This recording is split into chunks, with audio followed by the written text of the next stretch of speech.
Hello बच्चों। कल हमने परासरण दाब पढ़ा था और ये पढ़ा था कि परासरण दाब एक अणुसंख्य गुणधर्म है कैसे। तो आज कल का बचा हुआ थोड़ा सा टॉपिक परासरण दाब से रिलेटेड ही है, विपरीत परासरण उसे डिस्कस करेंगे और परासरण दाब जो है उसका फॉर्मूला डिस्कस करेंगे और उसके बाद हम एक नया अणुसंख्य गुणधर्म पढ़ेंगे, विलायक के वाष्प दाब में अवनमन। ठीक है, तो सबसे पहले हम कल वाला एक टॉपिक डिस्कस करने जा रहे हैं, उससे रिलेटेड टॉपिक डिस्कस करने जा रहे हैं और उसका नाम है विपरीत परासरण। कौन सा परासरण? विपरीत परासरण। तो आप देखिए, कल हमने आपको एक डायग्राम दिखाया था परासरण का। आपको याद होगा कि हमने एक कंटेनर लिया था, माने एक बर्तन, उसमें बीचों बीच में जो थी वो एसपीएम का मतलब अर्धपारगम्य झिल्ली लगाई थी, अर्धपारगम्य झिल्ली। और इधर हमने, आपको याद होगा, सिर्फ पानी लिया था, माने कि केवल शुद्ध विलायक। और इधर जो था हमने आपका विलयन लिया था, यानी कि पानी के साथ आपकी थी चीनी, राइट। तो जब आपने इधर विलयन लिया, इधर एसपीएम लगाई और ये रहा आपका मार्क का मतलब यहाँ मैंने इसको लेबल कर दिया है कि मेरे पानी और विलयन यानी कि विलायक और विलयन का लेवल जो है वो इतना है। तो कुछ देर बाद क्या होता था कि जो आपके विलायक के अणु हैं उनकी सांद्रता इधर कम थी और कम सांद्रता से वो अधिक सांद्रता की ओर अर्धपारगम्य झिल्ली के द्वारा गमन करते थे और इस क्रिया को हम कहते थे परासरण, राइट। लेकिन आज आपको यहाँ पर एक चीज पढ़नी है कि जब हमने आपको परासरण दाब पढ़ाया तो परासरण में आपने यहाँ पर एक पिस्टन लगा रखा था। आपको याद होगा, जब आपका पानी इधर से इधर गया, माने विलायक के अणु अर्धपारगम्य झिल्ली से गए, तो ये जो विलयन था इसका लेवल पहले से बढ़ गया और अब इसका लेवल ये पहुंच गया और आपका जो फाइनल पिस्टन है वो यहाँ पहुंच चुका है। यानी कहने का मतलब इस जगह आपका सॉल्यूशन जो है वो इतना ऊपर चला गया। तो परासरण दाब में हमने आपसे कहा था कि आप विलयन के ऊपर दाब लगाएंगे, लेकिन कम से कम, यानी कि कहने का मतलब है सिर्फ इतना दाब लगाएंगे। और जैसे ही आप इतना दाब लगाएंगे इस पर, ताकि ये आपका पिस्टन यहाँ तक आ जाए, तो जितना भी विलायक अंदर गया था वो सब बाहर आ जाएगा।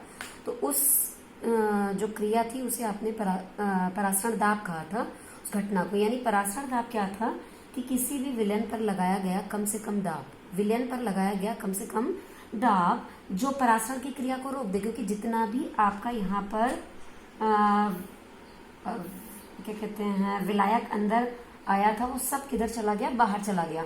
तो इससे क्या हुआ कि जब वापस आपका विलायक आ गया तो यानी कि परासरण की क्रिया रुक गई।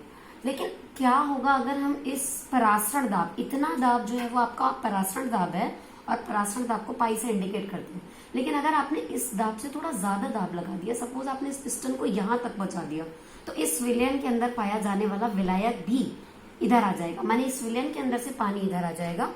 और आपने चीनी का जो पानी के अंदर विलयन लिया था वो आप ये समझ लीजिए कि आपके पास तनु था और धीरे धीरे आप जब दाब डालते रहेंगे तो वो विलयन जो है वो आपका सांद्र हो जाएगा। तो आप देखिए कि यदि विलयन पर लगाया गया दाब, परासरण दाब माने पाई से अधिक होता है, तो विलायक किधर से किधर मूव कर रहा है। इस बार आपको नहीं लगता परासरण का उल्टा हो रहा है, क्योंकि परासरण में हमेशा जो विलायक था वो कम सांद्र से अधिक सांद्र की ओर जाया करता था।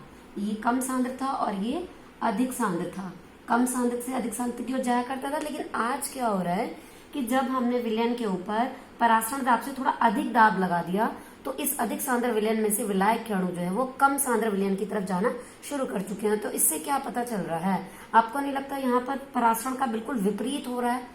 तो इसीलिए इस घटना को हम क्या बोलेंगे, विपरीत परासरण बोलेंगे। मैं एक बार आपको और बता देती हूँ कि परासरण में आप बीचों बीच में अर्धपारगम्य झिल्ली लगाते थे, इधर आपने विलायक लिया था यानी कि आपका कम सांद्र विलयन था और इधर आपका विलयन था यानी कि आपका जो सांद्र था वो अधिक था। जब आप इस एसपीएम के द्वारा विलायक और विलयन को सेपरेट कर देंगे, माने अलग अलग करके छोड़ देंगे, तो ऑटोमेटिकली अपने आप आपका विलायक जो है वो विलयन की तरफ जाना शुरू कर देगा, माने कि विलायक के अणुओं का कम सांद्र विलयन से अधिक सांद्र विलयन की तरफ अर्धपारगम्य झिल्ली के द्वारा जाना क्या कहलाएगा, परासरण कहलाएगा। और परासरण की क्रिया जब हुई तो आपका देखिए ये वाला विलयन ऊपर चला गया, यहाँ पहुंच गया, और ये वाला विलयन जो है वो पहले की अपेक्षा डाउन हो गया, यहाँ आ गया। लेकिन अब आप एक काम करिए, इस विलन के ऊपर दाब डालिए, कम से कम डालिएगा ताकि आपका पिस्टन आप इस ओरिजिनल पोजीशन पर आ जाए। तो जब आप इस पर कम से कम दाब डालेंगे विलियन के ऊपर, तो आपका जितना भी वाटर आया था वो सब वापस चला जाएगा, यानी परासरण की क्रिया रुक जाएगी। तो परासरण की क्रिया को रोकने के लिए डाला जाने वाला दाब जो होता है वो परासरण दाब कहलाता है, राइट। लेकिन क्या होगा अगर आपने इस परासरण दाब माने पाई से अधिक दाब डाल दिया तो याद रखिए, अगर आपने इस परासरण दाब से थोड़ा अधिक दाब डाला तो इस सांद्र विलयन के अंदर से उपस्थित जो भी आपका विलायक होगा वो आपके इधर कम सांद्र विलयन की तरफ आने लगेगा। यानी अब इस वक्त परासरण का बिल्कुल उल्टा हो रहा है। अब आपका जो विलायक के अणु हैं वो अधिक सांद्र से कम सांद्र की ओर आ रहे हैं। तो याद रखिए कि विलायक के अणु का अधिक सांद्र विलयन से कम सांद्र विलयन की ओर आना, ठीक है। विलयन पर परासरण दाब से अधिक दाब डालने पर उसे हम क्या कहते हैं, विपरीत परासरण कहते हैं। क्या फायदा हुआ हमें विपरीत परासरण की क्रिया कराने का, यानी कि विपरीत परासरण की क्रिया का जो है वो अनुप्रयोग क्या है, क्या बेनिफिट मिल रहा है इससे, तो आपको मैं बताना चाहती हूँ। सी वाटर से माने कि समुद्र के पानी से नमक को निकालने में, समुद्र के पानी से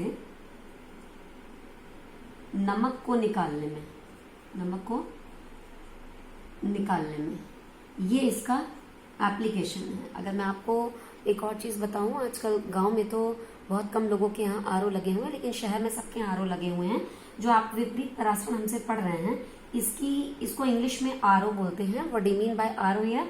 आरओ का मतलब होता है रिवर्स ऑस्मोसिस, रिवर्स ऑस्मोसिस। और इस रिवर्स ऑस्मोसिस का मतलब ये विपरीत परासरण।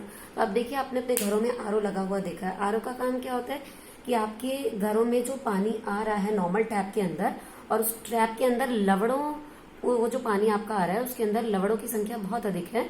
तो आपका आरओ क्या करता है, उस लवड़ वाले पानी में से पानी को फिल्टर आउट करके आपको देता है, लवड़ उसी में रोक लेता है, ठीक है। उसके अंदर एक झिल्ली लगी हुई होती है, आपको मालूम है वो झिल्ली जो है बार बार जब इसी तरीके से होती है, वो एक तरीके की एसपीएम होती है। तो जब वो झिल्ली जो है वो बार बार इस तरीके से पानी को फिल्टर करती है, सारा सॉल्ट और सारी गंदगी रोक लेती है, तो आप जानते हैं कुछ टाइम बाद वो जो झिल्ली होती है वो डैमेज हो चुकी होती है, खराब हो चुकी होती है, फिर उसे रिप्लेस करने की जरूरत होती है, ठीक है। तो आरओ आपका जो होता है वो विपरीत परासरण पर ही काम करता है। तो अब हम आपको ये बता रहे थे कि आरओ का जो एक अनुप्रयोग है वो ये है कि समुद्र के वाटर से, समुद्र के जल से अगर आपको नमक निकालना है तो आप इसी प्रोसेस का इस्तेमाल करेंगे। समुद्र के पानी से आपको याद होगा पहले नमक निकालने के लिए क्या किया जाता था, समुद्र के आसपास बड़े बड़े गड्ढे खोद लिए जाते थे और उन गड्ढों के अंदर समुद्र के पानी को खुला छोड़ दिया जाता था और लगातार वहां पर वाष्पीकरण की क्रिया होती रहती थी। और जब लगातार वाष्पीकरण की क्रिया होती थी तो पानी उड़ जाता था और धीरे धीरे जो है समुद्र का नमक जो है, समुद्री नमक जो है वो क्रिस्टल बना लेता था। लेकिन वो नमक काफी गंदा और इम्प्योर होता था, उसे बाद में प्योर कर लिया जाता था। लेकिन आज इतनी बड़ी जनसंख्या के लिए हम अगर नमक को इस प्रोसेस से निकालेंगे तो शायद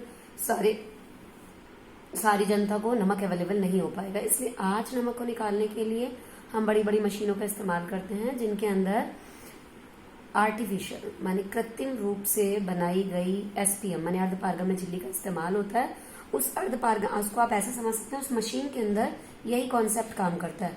उस मशीन के अंदर जो होता है, ये जो आपकी एसपीएम लगी हुई है वो कृत्रिम होती है। वो कृत्रिम जो एसपीएम है कॉपर फेरोसाइनाइड की बनी हुई होती है, कॉपर फेरोसाइनाइड की। उसके एक तरफ नॉर्मल जल होता है और दूसरी तरफ जो है समुद्री नमक होता है। और समुद्री नमक के ऊपर जो है, समुद्री नमक वाला जो जल है उसके ऊपर पिस्टन के द्वारा लगातार दाब डाला जाता है। और लगातार दाब डालने से जो आपका समुद्र का पानी जो कि अधिक सांद्र है उसमें से विलायक जो है वो लगातार अर्धपारगम्य झिल्ली से अलग होता चला जाता है और आपका समुद्री जो जल है जिसके अंदर नमक है वो सांद्र होता चला जाएगा।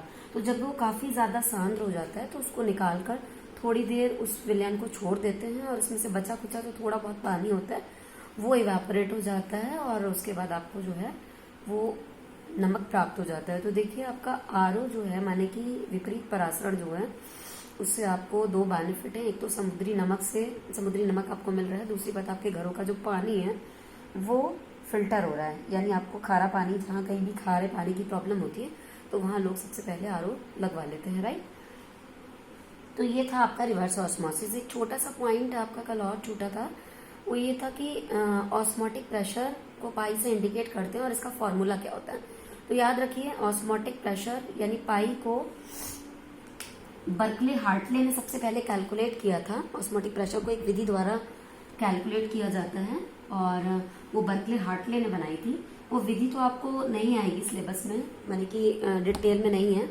आप सिर्फ इतना जान लीजिए कि फॉर्मूला क्या होता है। याद रखिए कि जो आपका परासरण दाब है वो वॉन हॉफ के नियमों को मिलाने पर बना है। आपको वॉन हॉफ के नियम बिल्कुल वैसे ही हैं जैसे आपने 11th क्लास में बायल का नियम, चार्ल्स का नियम पढ़ा, और बाद में आवागैद्रो का नियम, बायल, चार्ल्स तीनों को मिलाकर जो आपकी आदर्श गैस समीकरण बनी थी, that is PV is to nRT, बिल्कुल वैसे ही हैं। यानी कि जो आप वेन हॉफ के नियम पढ़ोगे वो आपके बायल का नियम, चार्ल्स का नियम, आवागैद्रो का नियम इन सबसे मैच करते हुए हैं। जैसे आपने वहां गैसीय नियमों को आपस में जोड़कर आदर्श गैस समीकरण बनाई, वैसे ही आज हम वेन हॉफ के नियमों को जोड़कर वेन हॉफ समीकरण बनाने वाले हैं और इसी वेन हॉफ समीकरण से आप परासरण दाब निकाल सकते हैं। तो देखिए, आपको ये T दाब है, ये गैस का दाब है। इस गैस के दाब की जगह आपको पाई लिख लेना है। पाई जो है वो परासरण दाब है और परासरण दाब शब्द जो होता है वो विलयन के लिए यूज होता है। राइट, यहाँ पर ये विलयन का आपका परासरण दाब हो गया। V को आपको टच नहीं करना है और N को आपको टच नहीं करना है, बस R को आपको टच करना है। आपको याद रखना है, R जो है आपने 11th क्लास में जब पढ़ा था तो R गैस नियतांक होता था। क्या होता था? गैस नियतांक, क्योंकि हम गैसीय नियम चैप्टर पढ़ रहे थे और उसमें हर जगह गैस की बात की गई थी, तो वो गैसीय नियतांक था। लेकिन आज हमारे लिए जो ये विलयन स्थिरांक बन चुका है, ठीक है, इंग्लिश में इसे कहते हैं सॉल्यूशन कांस्टेंट। तो सॉल्यूशन कांस्टेंट का मतलब S हो गया। हमने R को सिर्फ वर्डिंग में रिप्लेस किया S। ये विलयन स्थिरांक जरूर है लेकिन इसका मान जो है वो बिल्कुल भी नहीं बदला। इसका मान वही है 0.0821, ठीक है, लीटर एटीएम पर मोल केल्विन। हमने आपको ये 11th क्लास में पढ़ाया था, ठीक है। टेम्परेचर आपको नहीं बदलना है, बस आपको PV टू nRT में दो चीजों को रिप्लेस करना है। एक प्रेशर माने कि गैसीय दाब को पाई से रिप्लेस करना है। जब आप पाई से रिप्लेस करेंगे तो ये जो है आपका परासरण दाब हो जाएगा। और दूसरा आपको R जो गैसीय नियतांक है उसको रिप्लेस करना है S से। S जो है वो आपका विलयन स्थिरांक हो जाएगा। लेकिन विलयन स्थिरांक का मान और उसके जो डायमेंशन है वो बिल्कुल एक जैसी ही रहेंगी जो आपने पढ़ी थी, लीटर एटीएम पर मोल केल्विन, राइट। अब आपको बस इस फॉर्मूले को थोड़ा सा चेंज कर लेना है और आइए देखते हैं कि इसको आप कितना चेंज करेंगे। आप पाई V इक्वल टू आपके पास NST है और अब आप इस V को यहाँ रख लेंगे तो आपको मिलता है pi is equals to N/VST, right. V नीचे आ गया है, ये आपके मोल है और ये आपका आयतन है लीटर में। तो आपको यहाँ पर ये बात याद रखनी है, यहाँ पर पाई इज इक्वल्स टू ये मोल प्रति लीटर आपकी मोलरता होती है। अगर आपको याद आ रहा हो तो इसे आप मोलरता यानी कैपिटल M/ST भी लिख सकते हैं। और मोलरता के बारे में आप चैप्टर की स्टार्टिंग में मुझसे पढ़ चुके हैं कि ये सांद्रता को व्यक्त करने की विधि है और सांद्रता को हम C से व्यक्त करते हैं, कॉन्सेंट्रेशन इंग्लिश में, राइट। तो बेहतर होगा कि इस M को हम C के इक्वल मान लें। तो यहाँ पाई इज इक्वल्स टू आपका फॉर्मूला आ जाएगा CST, राइट। सारे टर्म्स आपको यहाँ पर पता है। पाई परासरण दाब है, C सांद्रता हो गई, लेकिन ये सांद्रता मोल प्रति लीटर में ही होनी चाहिए, दैट इज N/V के टर्म्स में, और S आपका जो है वो विलयन स्थिरांक हो गया और T जो है वो आपका ताप हो गया। क्लियर है? आपका परासरण दाब टॉपिक खत्म हो गया। कल हमने डिटेल में डिस्कस कर लिया था कि परासरण दाब जो है वो एक अणुसंख्यिक गुणधर्म है। कैसे? तो हमने आपको बताया था कि परासरण दाब जो है वो कणों की संख्या पर निर्भर करता है और विलयन के वो सारे गुण जो कणों की संख्या पर निर्भर करते हैं उन्हें हम अणुसंख्यिक गुणधर्म कहते हैं। मैंने आपको टैली करके भी बताया था। अब आपको सबसे पहले एक और अणुसंख्यिक गुणधर्म पढ़ना है और आज उस गुणधर्म को डिटेल में डिस्कस करेंगे और उस गुणधर्म का नाम है विलायक के वाष्प दाब में अवनमन, या फिर आप सिंपली कह सकते हैं वाष्प दाब में अवनमन।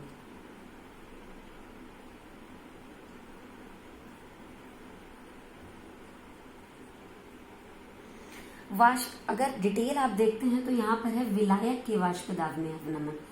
तो आपको ये बात और बहुत अच्छे से समझ में आ गई होगी कि जो भी हम विलायक लेंगे सबसे पहले उसका अपना कुछ वाष्प दाब होगा। जैसे मान लीजिए मैंने आपको पहले भी वाष्प दाब की परिभाषा में बताया था कि आप यहाँ पर कोई द्रव लेंगे और उसको गर्म करेंगे। जब आप उस द्रव को गर्म करते हैं तो उस द्रव की यहाँ पर वाष्पें बनती हैं और ये वाष्पें जो होती हैं वो बर्तन के ऊपर इकट्ठी होती रहती हैं। बहुत सारी ऐसी वाष्पें भी होती हैं जिनकी ऊर्जा बहुत अधिक हो चुकी होती है तो वो बर्तन को छोड़कर बाहर चली जाती है, लेकिन बहुत सारी ऐसी वाष्पें होती हैं जिनकी ऊर्जा इतनी ज्यादा नहीं होती है, वो बर्तन के ऊपर इकट्ठी होती रहती हैं और जब वो आपस में टकराती हैं तो वो नीचे सरफेस पर आकर यहाँ पर आकर एक दाब डालती हैं। और आपको मालूम है इस सतह पर डाला जाने वाला दाब जो होता है उसे हम वाष्प दाब कहते हैं। लेकिन ये वाष्प दाब तभी माना जाएगा जब यहाँ से द्रव के वाष्प बनाने की दर और वाष्पों के आपस में टकराकर द्रव बनाने की दर बराबर हो, यानी कि साम्यावस्था हो। तो ये बात आपको पहले से ही पता है कि कोई भी विलायक, आप सबसे पहले कोई एक विलायक ले लेंगे और विलायक का अपना वाष्प दाब होगा। आप देखिए विलायक को गर्म कर रहे हैं, वाष्पें बन रही हैं, टकरा रही हैं, टकराने के बाद इस सतह पर जब दाब डालेंगे उसे ही हम विलायक का वाष्प दाब कहेंगे। और चूंकि यहाँ विलायक बिल्कुल अकेला है, अभी हमने कुछ और ऐड नहीं किया है, तो यहाँ हम शुद्ध वाष्प दाब शब्द का इस्तेमाल कर सकते हैं और शुद्ध के लिए आपका ये साइन रहेगा नॉट, तो इसे हम पी नॉट से प्रदर्शित करेंगे। तो ये जो आपका पी नॉट है ये विलायक का वाष्प दाब है। किसका वाष्प दाब है? विलायक का वाष्प दाब। लेकिन जैसे ही आप इसमें एक विलेय पदार्थ डालेंगे, आप देखिए यहाँ पर अब आप इसमें एक विलेय पदार्थ डालने वाले हैं और मैं आपको पहले बता देना चाहती हूँ कि जो आप इसमें विलेय पदार्थ डालने वाले हैं वो अवाष्पशील होना चाहिए। कैसा होना चाहिए? अवाष्पशील। अवाष्पशील का मतलब है कि जो वाष्पें ना बनाए। ठीक है, तो अब ये चीज आप पहले पढ़ चुके हैं कि किसी भी विलायक के अंदर हम दो तरीके से विलेय डालते हैं।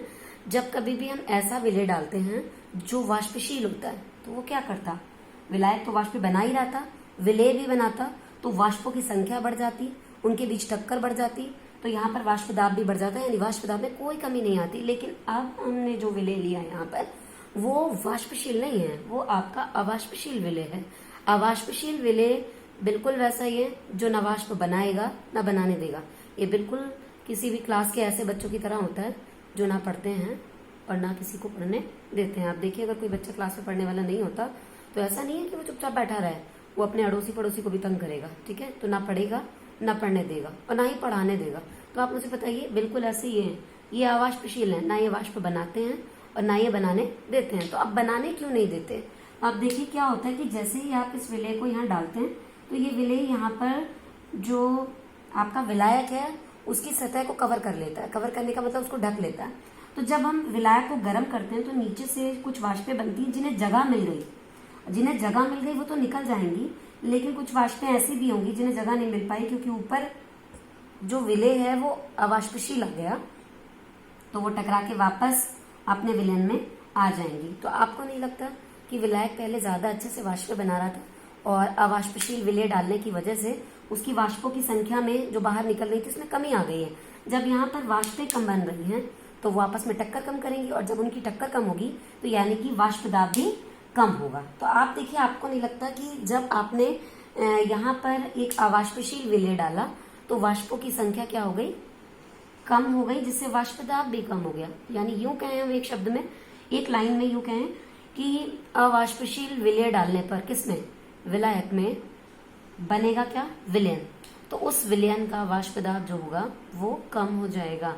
तो किसी अवाष्पशील विलेय पदार्थ को विलायक में डालने पर उसके वाष्प दाब में आने वाली कमी को हम कहते हैं वाष्प दाब में अवनमन। अवनमन का मतलब होता है डाउन होना। ठीक है, तो आप देखिए यहाँ वाष्प दाब में कमी आ रही है। तो अब अपने एग्जाम में आप बहुत अच्छे से याद रख सकते हैं कि वाष्प दाब में कमी कैसे आ सकती है। ऑब्वियसली आपको यहाँ पर किसी विलायक के अंदर अवाष्पशील विलेय पदार्थ डालने को कहा गया होगा, तो आपको एक लाइन में ऐसे ही लिखना है, किसी अवाष्पशील विलेय पदार्थ को किसी विलायक में डालने पर वाष्प दाब में आने वाली कमी को हम वाष्प दाब में अवनमन कहते हैं।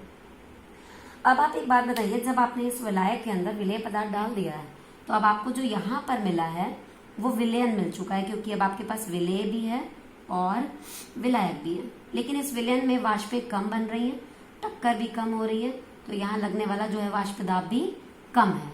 वाष्प दाब कैसा है? कम है।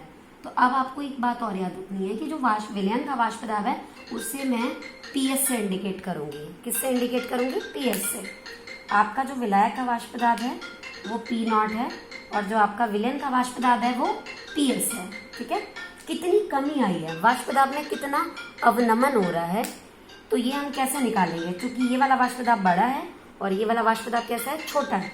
तो आप जानते हैं कितनी कमी आई, बड़े वाले में से ये छोटा वाला आप माइनस कर देंगे, that is P not minus P S जो है वो बराबर हो जाएगा किसके, वाष्प दाब में अवनमन के। अब आप पता लगा सकते हैं कि आपके वाष्प दाब में कितनी कमी आई अवाष्पशील विलेय डालने पर, राइट। एक बार मैं आपको फिर बता देती हूँ कि वाष्प दाब में अवनमन कैसे निकालेंगे। जो आपके विलायक का वाष्प दाब होगा वो ज्यादा होगा और जब आपने उसमें अवाष्पशील विलेय पदार्थ डाल दिया यानी जो विलयन बन गया उसका वाष्प दाब पीएस जो है वो कम होगा। मैं आपसे पूछूं कि कितनी कमी आई तो आप यही तो कहेंगे कि मैम पी नॉट में से पी एस माइनस कर दीजिए, यानी कि जो वाष्प दाब में अवनमन है वो P not minus P S से इंडिकेट किया जाएगा। लेकिन आपका जो अणुसंघ गुणधर्म है वो विलायक के वाष्प दाब में अवनमन नहीं, विलायक के वाष्प दाब में आपेक्षिक अवनमन है, आपेक्षिक अवनमन है। ठीक है, तो आपेक्षिक अवनमन का मतलब क्या होता है? आपेक्षिक इंग्लिश में इसे कहें तो इसका मतलब होता है relative lowering of vapour pressure. कहने का मतलब है विद रिस्पेक्ट टू, किसके रिस्पेक्ट में आपको कमी नजर आ रही है। जैसे मान लीजिए, आप ऐसे समझ लीजिए कि कोई दो बच्चे आस पड़ोस में रहते हैं और एक बच्चा पढ़ने में बहुत अच्छा है और एक बच्चा जो है वो एवरेज है। तो अगर किसी वही उस अच्छे बच्चे के बहुत अच्छे नंबर आते हैं तो उस एवरेज बच्चे की माँ यही तो कहेगी कि तेरे नंबर कम कैसे आए, और अब वो जो बच्चा बी है वो ये कह रहा है कि माँ कहाँ कम है, काफी अच्छे नंबर तो आए हैं। वो कहेगी नहीं कम आए, पड़ोसी के देख उसके कितने ज्यादा हैं। यानी कि आप देखिए कंपैरिजन हो रहा है, तुलना की जा रही है। तुलना हमेशा अपने से किसी बेहतर बंदे से की जाती है।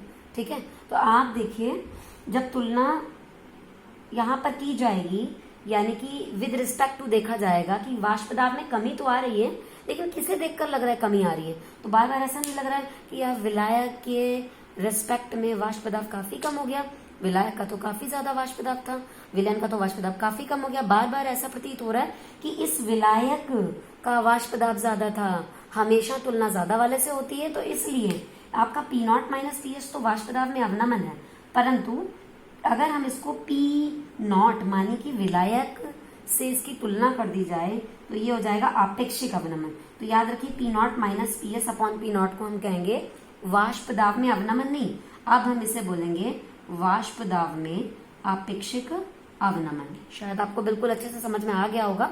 और अब आपको यहाँ सबसे इंपॉर्टेंट चीज पढ़नी है कि वाष्प दाब में ये जो आपेक्षिक अवनमन है ये हुआ किस लिए। तो आप देखिए आपने इसमें अवाष्पशील विलेय पदार्थ डाला है, ऐसा मैं नहीं बोल रही हूँ, राउल्ट कह रहा है। राउल्ट कह रहा है कि ये जो वाष्प दाब में आपेक्षिक अवनमन आया है ये सब विलेय की वजह से हुआ है, ना आपने अवाष्पशील विलेय पदार्थ डाला होता, ना विलायक के वाष्प दाब में कमी